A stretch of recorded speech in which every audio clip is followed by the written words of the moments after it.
Qué bendición nuevamente estar aquí juntos, gozándonos con nuestro amado Señor y escudriñando su palabra.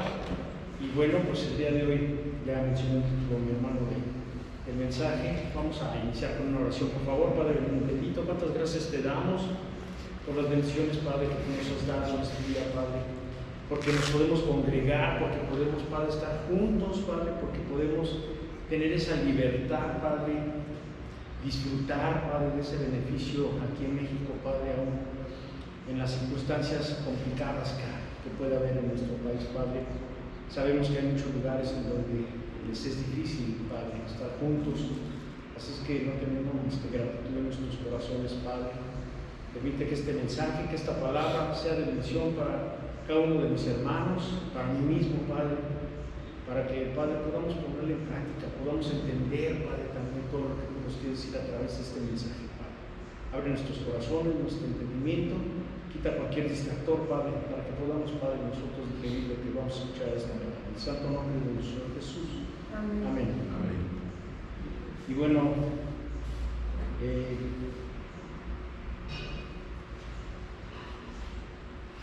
en la experiencia como cristianos, alguna vez nos hemos formulado quizás la pregunta: ¿por qué es tan complicada la vida como cristiano?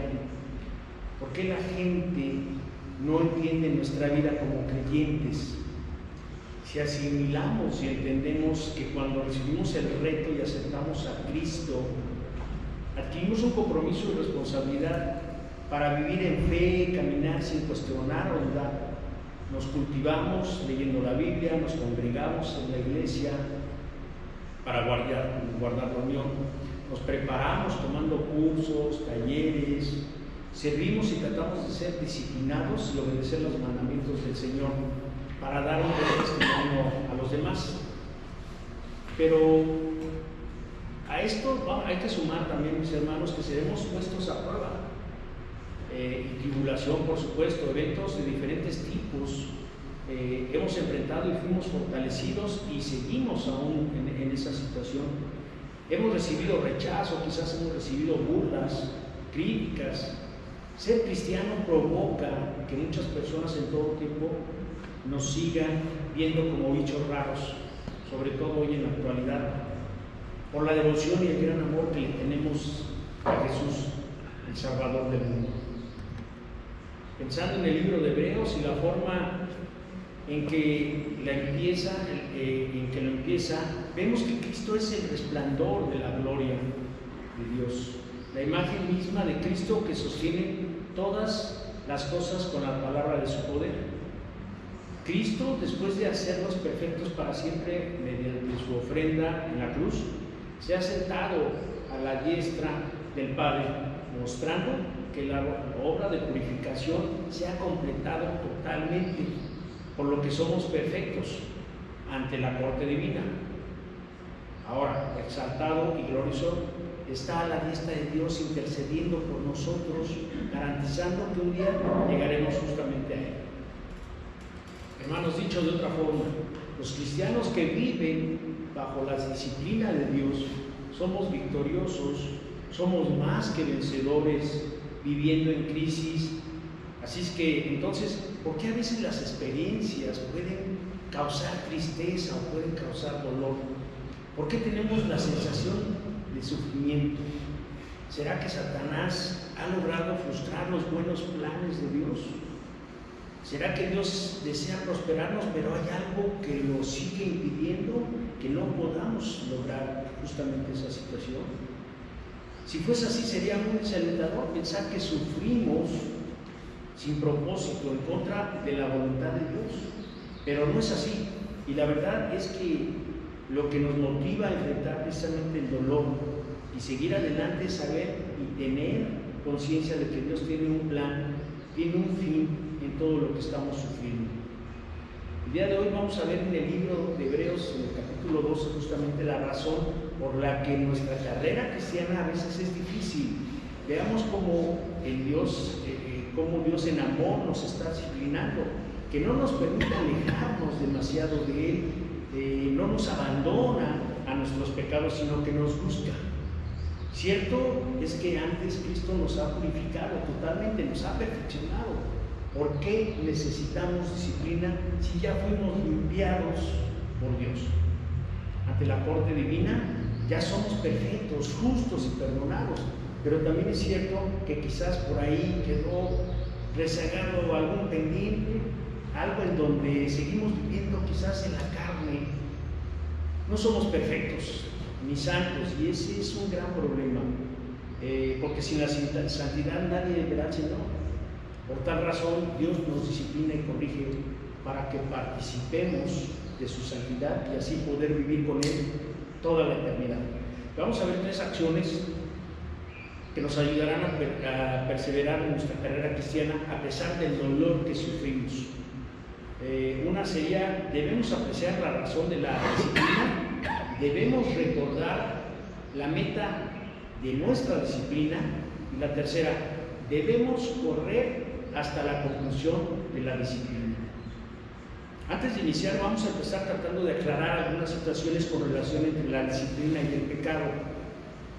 No siempre hay una conexión entre el pecado en particular, un pecado en particular, el sufrimiento y la disciplina.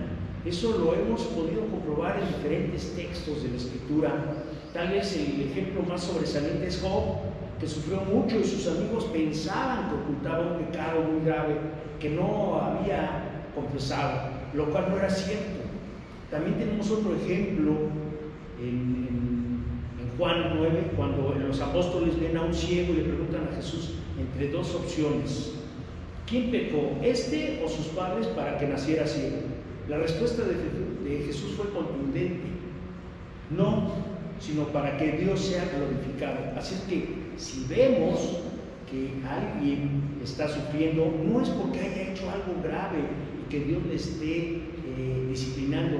Sucede igual si vemos que alguien está viviendo una vida próspera, pensemos que está viviendo una perfecta santidad. Es difícil que se trate de una relación estrecha entre las dos cosas. Hermanos, veamos todo lo anterior de esta forma: Dios disciplina, Dios bendice, y no siempre vamos a comprender sus razones, porque lo hace para su gloria. Vamos a ver un juego de palabras. No siempre va a haber una conexión directa entre el sufrimiento y un pecado en particular, pero siempre hay una conexión entre el sufrimiento y el pecado de manera general. Esto es porque sin pecado no habría muerte, no habría sufrimiento, no habría dolor. De hecho, dice en Apocalipsis 21:4: enjugará Dios toda lágrima de los ojos de ellos, y ya no habrá muerte, ni habrá más llanto, ni clamor, ni dolor, porque las primeras cosas pasaron. Trataremos de entender que Dios disciplina porque somos pecadores, porque vivimos en un mundo caído. Hay dolor, sufrimiento en este mundo, porque el pecado ha contaminado todo. En fin, quizás todo lo difícil es tratar de identificar la razón detrás de la disciplina que vimos anteriormente. No siempre es clara, es compleja, quizás en muchas ocasiones, pero sabemos de ciertos casos. Por ejemplo, conocemos que a veces Dios disciplina a un cristiano que ha sido débil en su pasado, como David, que después de haber pecado con Betsabé, Dios le quita la vida al niño producto de esa relación, una dura disciplina bastante drástica. Hemos visto también cómo algunos corintios, por tomar la cena del Señor de manera indigna, se enfermaron y otros murieron. Pero no siempre puede ser por los pecados del pasado, incluso puede ser por lo que vendrá en el futuro. Me explico, mis hermanos. A Pablo, por ejemplo, Dios le protege de un pecado futuro. Dice en 2 Corintios 2:17: y para que la grandeza de la revelación no me exaltase demasiadamente, me fue dado un aguijón en mi carne, un mensajero de Satanás que me abofetee, para que no me enaltezca sobremanera. Todo esto es para prevenir que Pablo no pecara en el futuro. Así es que a veces Dios nos hace pasar por situaciones dolorosas para entrenarnos e instruirnos a combatir el pecado en el futuro. traernos también una última situación. A veces la gente piensa que la disciplina, el dolor en sí, santifica al creyente. Eso no es verdad, mis hermanos. El Espíritu Santo es quien nos santifica por medio de su palabra. El dolor, las pruebas juegan un papel ahí, porque muchas veces son las que nos conducen a una dependencia mayor en Dios, a una fe más fuerte en Él, una dedicación más firme a su palabra. Cuando sea el caso, no pensemos, estoy pasando una prueba y Dios me está santificando y no tengo que hacer nada. Esto es incorrecto, porque el dolor no nos santifica. Hay cristianos que sufren y experimentan enojo y frustración contra Dios, lo cual deriva en alejamiento temporal de su relación con Dios. Las pruebas, todas las disciplinas que está recibiendo no le parecen, entonces no permitamos que esto nos llegue a suceder a nosotros. Hay que aprovechar las pruebas y la disciplina, acudir a Dios en oración, acudir a Dios en su palabra para que nos santifique. Continuamos y vamos a ver lo que dice en el versículo 4, dice, porque aún no habéis resistido hasta la sangre combatiendo contra el pecado. Debemos apreciar la razón de nuestra disciplina, porque dicha disciplina es el mejor testimonio que somos hijos de Dios.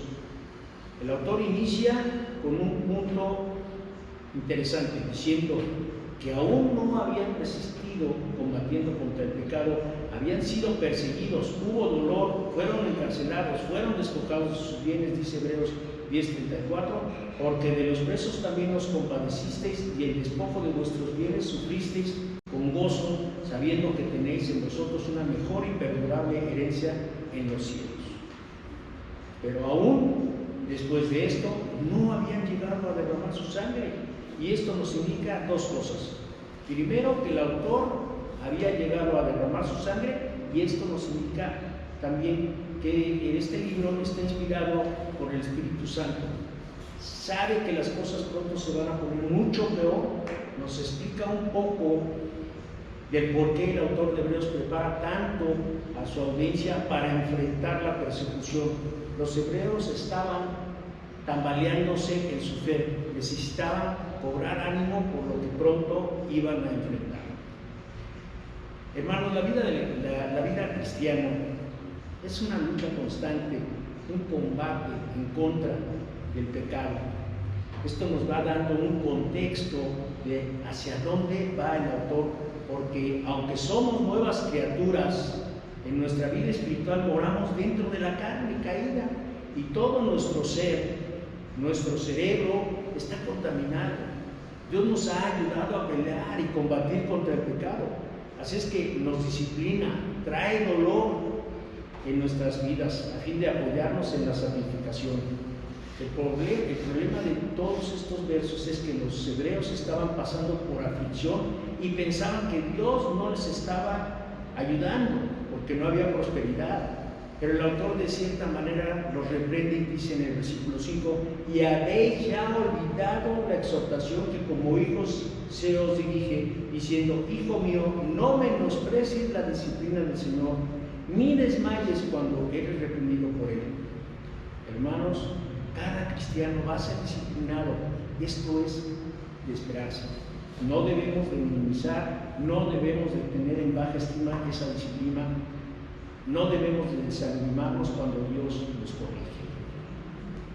A veces esto nos puede confundir, porque el dolor desanima, duele. Debemos de tener presente siempre que los métodos del Señor no son para cuestionar, son para entender.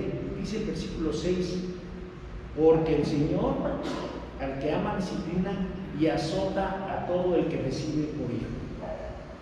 Dios, como Padre amoroso, disciplina a sus hijos, y esa es la verdad que debe ayudarnos a apreciar la disciplina, porque quiere lo mejor para nosotros, porque cuando el cristiano sufre dolor no debe de haber desánimo, todo lo contrario, debe de animarlo porque la disciplina es un recordatorio de nuestra adopción a la familia de Dios.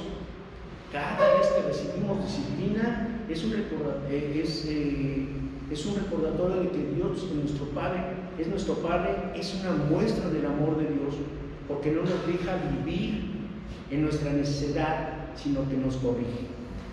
Luego nos explica en el versículo 7, si soportáis la disciplina, Dios os tratará como a hijos, porque ¿qué hijo es aquel a quien el Padre no disciplina? Entonces vemos que el autor les explica, les dice que todo lo que está sufriendo, soportando, solo se trata de disciplina. Cierto, hay quejas como si algo raro estuviera sucediendo, pero no es así.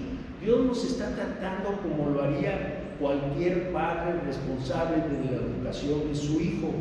Es normal, es natural. En algunos textos de Proverbios que dicen que la necedad está ligada al corazón del joven, mas la vara lo alejará de esta. También dice que no se rehúse a corregir al muchacho con vara, porque no morirá para librarlo del Seol. La vara y la corrección dan sabiduría. Hermanos, abrimos un paréntesis para comentar que en nuestra cultura actual los hijos están creciendo con una idea errónea de lo que significa la disciplina. La sociedad y los gobernantes de manera perversa han creado leyes para la defensa del menor, lo cual ha dado como resultado que sea un delito corregir a un hijo, ya que puede parar uno hasta en la cárcel por tratar de disciplinarlo sin darse cuenta la autoridad e instituciones el gran daño que le causan un pequeño en formación, que no le corrige a tiempo. De ahí se han derivado tristemente hombres y mujeres frustrados, amargados, enojados con la vida, que no acatan ninguna norma o ley, se vuelven incontrolables, son capaces de atentar en contra de sus familias, de la sociedad o incluso contra sus propias vidas. En el país se registran asaltos, atentados y toda clase de delitos. Llama la atención que los responsables de todos estos actos cada vez son más jóvenes. Desde muy chicos ya son adictos a sustancias tóxicas, al alcohol. Sin ir tan lejos, acabamos de ver el caso del joven cubano Hugo Carvajal, de solo 15 años, que murió en una fiesta clandestina donde se servía alcohol a menores de edad. ¿Y qué decir del caso de la joven Devani Escobar, una muchacha de tan solo 18 años de edad, que al parecer estaba alcoholizada, intoxicada por alguna droga y terminó tristemente su vida en una cisterna? Siguen las investigaciones. También lo que acaba de suceder la semana pasada, allá en Búfalo, en Estados Unidos, de este joven llamado Peyton Hendron, de 18 años, planeó durante 2 años un ataque racista y mató a 10 personas. Y me pregunto, hermanos, ¿acaso los padres de todos estos jóvenes que mencioné no se dieron cuenta que sus hijos tenían un problema, que estaban quizás pidiendo algún auxilio para que se les apoyara y recibieran disciplina y corrección antes de que sucumbieran, antes de que colapsaran y llegaran a cometer todo ese tipo de actos, y no seguir viviendo una vida de desenfreno y desobediencia? Un niño merece atención y tiene el derecho a ser educado con ejemplo, darles valores, principios, disciplinarlo y corregirle a tiempo. Cualquier niño o niña bajo estas enseñanzas seguramente serán personas sensibles, empáticas, disciplinadas y responsables. Todo lo anterior siempre con amor, siempre en amor. No podemos pasar por alto que efectivamente hay parejas que abusan y exceden de su autoridad física, verbal y emocional en contra de los niños. Incluso en el ámbito, digamos, de los niveles más pobres, más degradantes, han sufrido situaciones muy traumáticas con los padrastros, con los tutores, violaciones, vejaciones, incluso han perdido la vida también muchos pequeñitos. Hermanos, en nuestra época infantil y de juventud aprendimos a respetar a los adultos, verlos como autoridad y respeto. Incluso aprendimos a respetar a nuestros gobernantes. Las reglas de urbanidad y civismo eran básicas para las buenas costumbres dentro de nuestra sociedad. Pero es lamentable que hoy, bajo el argumento de los derechos derechos y libertades, son muchas las cosas que se han aceptado y las buenas costumbres se han desechado, ya son obsoletas para las nuevas generaciones. Cierro el paréntesis. Regresamos al tema, hermanos. Los hebreos entendían esto en el contexto hebreo de judíos, o sea, la disciplina, algo era normal para ellos. Hubiera sido inconcebible que un padre no quisiera a su hijo y no le disciplinara. Y por eso el autor suponía que cada padre disciplina a su hijo y por lo tanto agregaba y condenaba duramente en el versículo 8, pero si se os deja sin disciplina de la cual todos han sido participantes, entonces sois bastardos y no hijos. Son palabras fuertes, pero el autor básicamente está razonando que no hay evidencia de disciplina en ese hijo, que quizás entonces no tuvo un padre, porque un verdadero padre que ama a sus hijos los disciplina y los corrige. Bueno, ya entendimos el mensaje y me pregunto, ¿de qué forma encuentro respuesta y animarme cuando me encuentro en medio de la angustia? Muy sencillo, mis hermanos. Sufrimos disciplina en las pruebas, en el sufrimiento, en la persecución, en la tristeza, porque es un recordatorio que Dios es nuestro Padre, Jehová. Él nos ama, nos ha adoptado en su familia y busca nuestro bien. Esto nos debe animar porque tenemos un Padre en el cielo que no nos va a abandonar en nuestros caminos y pecados. Que cuando fallemos y cometamos alguna falta, nos discipline y corrija en amor, alejándonos de la zona de riesgo. La vida es un constante combate contra el pecado. Y qué bendición, mis hermanos, tener un Padre que nos apoya cuando somos víctimas del engaño, cuando abrazamos el pecado, cuando nos desviamos en lugar de afianzarnos a la santidad. Oremos pidiendo a Dios que logremos vencer y luchemos para obtener la victoria contra el pecado. Pidamos que Dios nos dé la posibilidad de aborrecer la debilidad y la flaqueza de tal forma que nos cause repugnancia, y que cuando nos corrija le demos gracias como el hijo sabio que da gracias a su padre por haberlo educado y disciplinado a tiempo.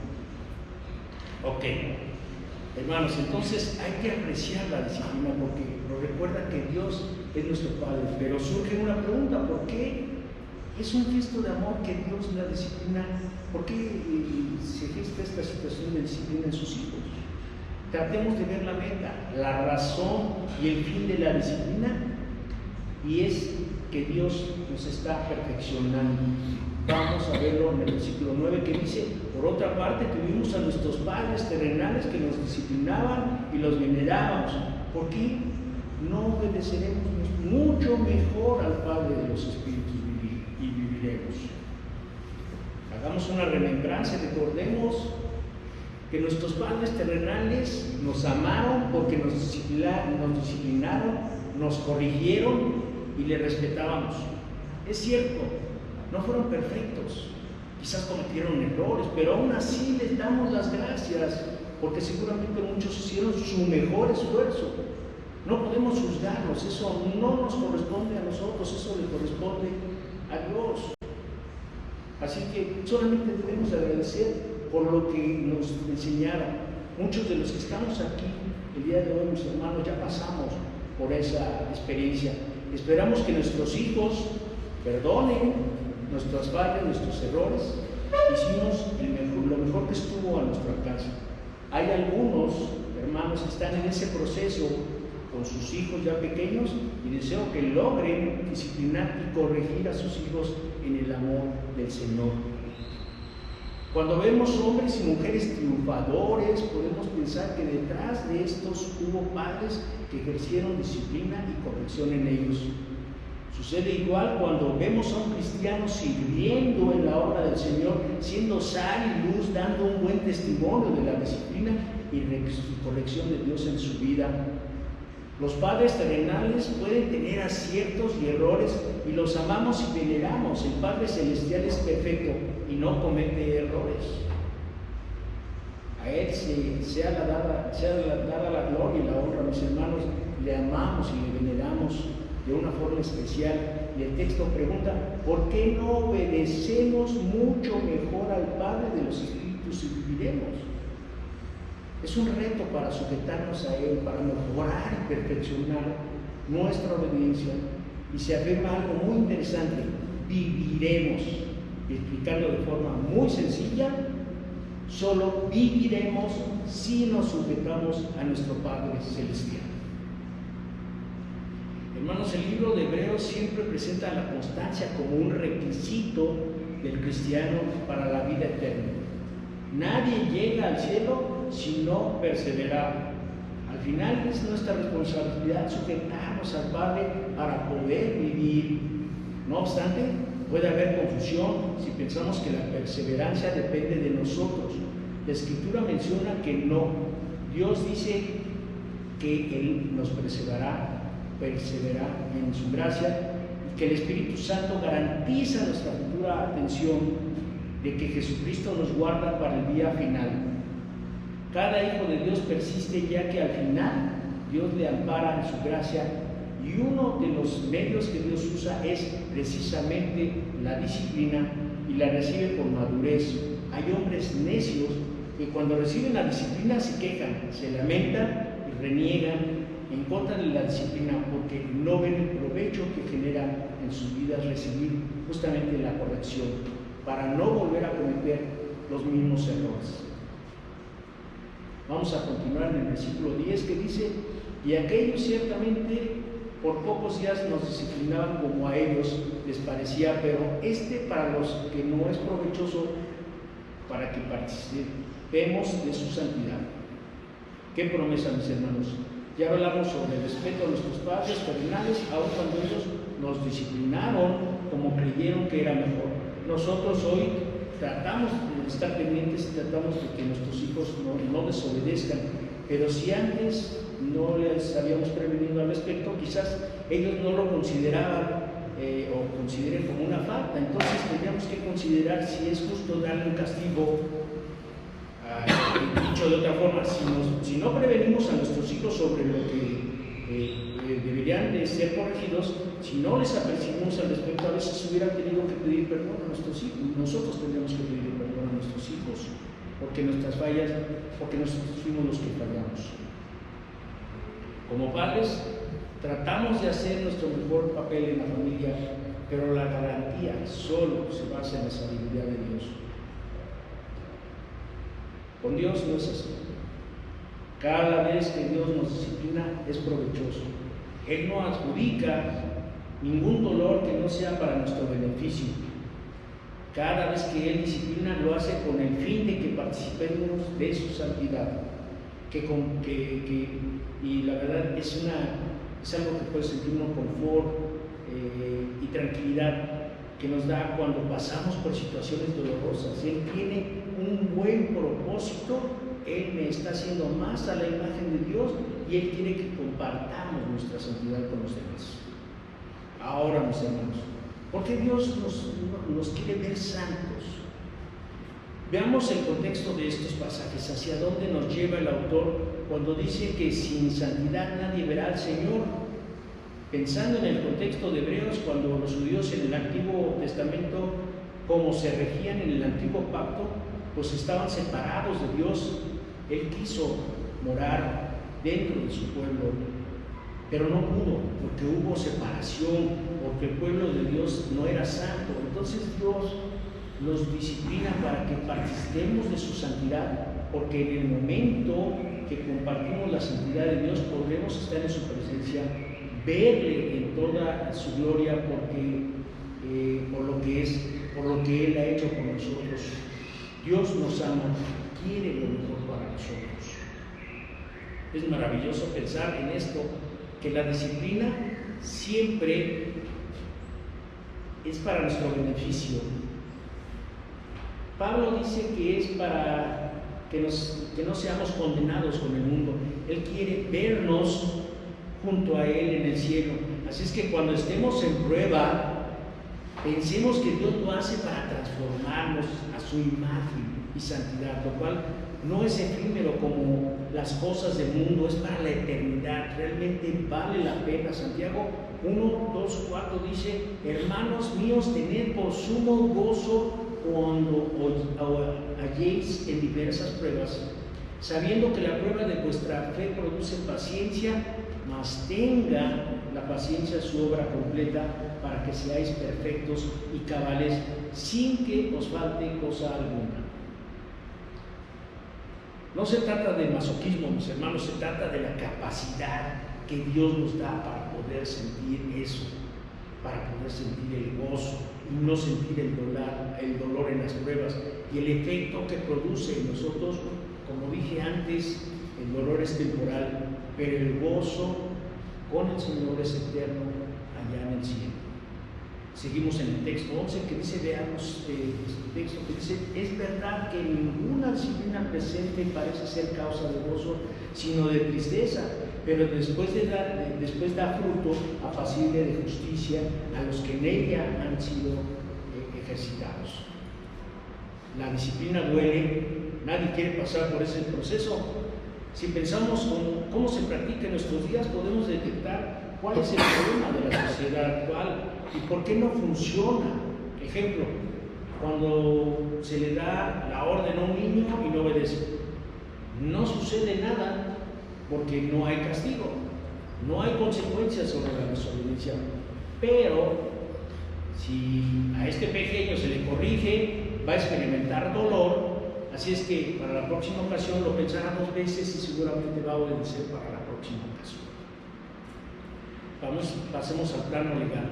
Hemos conocido casos en nuestro país de delincuentes que tienen un largo historial delictivo, que por causa de leyes que están mal constituidas, que ya son viejas, que ya son obsoletas, ya son laxas en nuestro país, mis hermanos, que se aplican de manera incorrecta, y cuando hay una carpeta se integra mal. Y si sumamos la corrupción, hoy estamos plagados y llenos de hombres y mujeres que fueron liberados y siguen delinquiendo en las calles porque no recibieron el castigo justo y doloroso que les mueva a no volver a delinquir.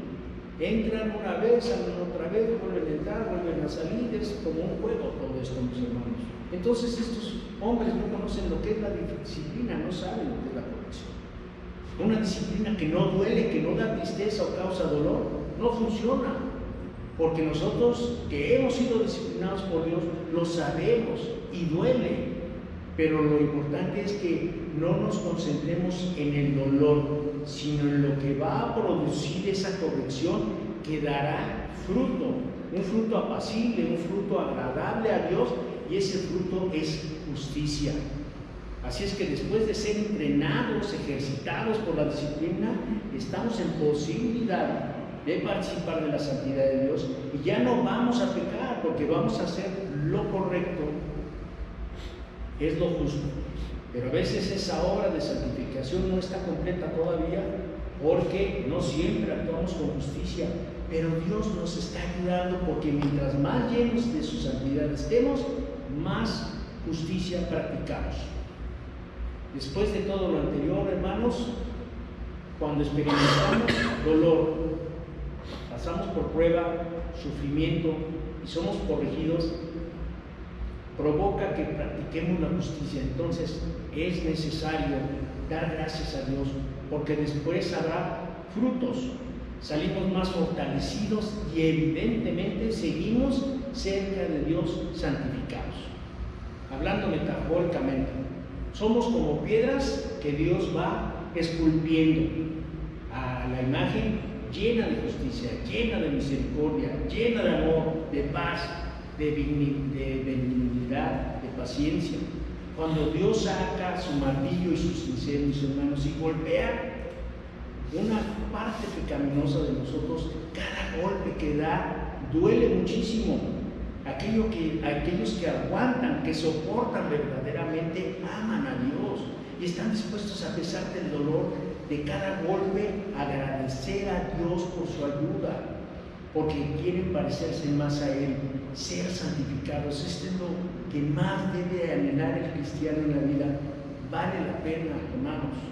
Ahora, aquellos que no quieren sentir el dolor causado por el golpe del cincel y el martillo, que prefieren vivir en su pecado y no sufrir, Dios hará justicia en ellos, porque muchos tuvieron la oportunidad y lo desecharon, y están viviendo en penumbras, en oscuridad, como vimos en la parábola del ciego vigilante, donde a los creyentes nos incita a estar ceñidos y preparados con nuestras lámparas encendidas que alumbren nuestro camino hacia los pies de Cristo. En un mundo de oscuridad en donde la gente está viviendo hoy en penumbras, mis hermanos, los otros lamentablemente se perderán cuando regrese Jesús nuevamente con nosotros. Hermanos, para ir concluyendo este mensaje y antes de los siguientes textos, surge la pregunta: ¿cuándo se acaba la disciplina? ¿Cuándo termina el sufrimiento del creyente? Si me permiten, y de manera personal, debemos de seguir corriendo y no parar hasta que todo concluya. Cuando dejemos la vida terrenal y veamos cara a cara a Dios, dice el versículo 12 y 13, por lo cual levantad las manos caídas y las rodillas paralizadas y haced sendas derechas para vuestros pies, para que lo cojo no se salga del camino, sino que sea sanado. De acuerdo con la experiencia de los hebreos, y después de haber explicado el significado de la disciplina, el porqué y la meta de la disciplina, viene la exhortación, animando a correr la senda recta, como si el autor fuera un entrenador.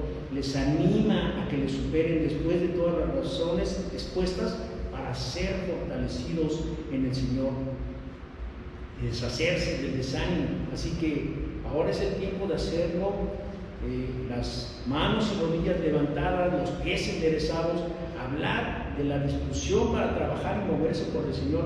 Dice el texto: y haced sendas derechas para vuestros pies, para que lo cojo no se salga del camino, sino que sea sanado.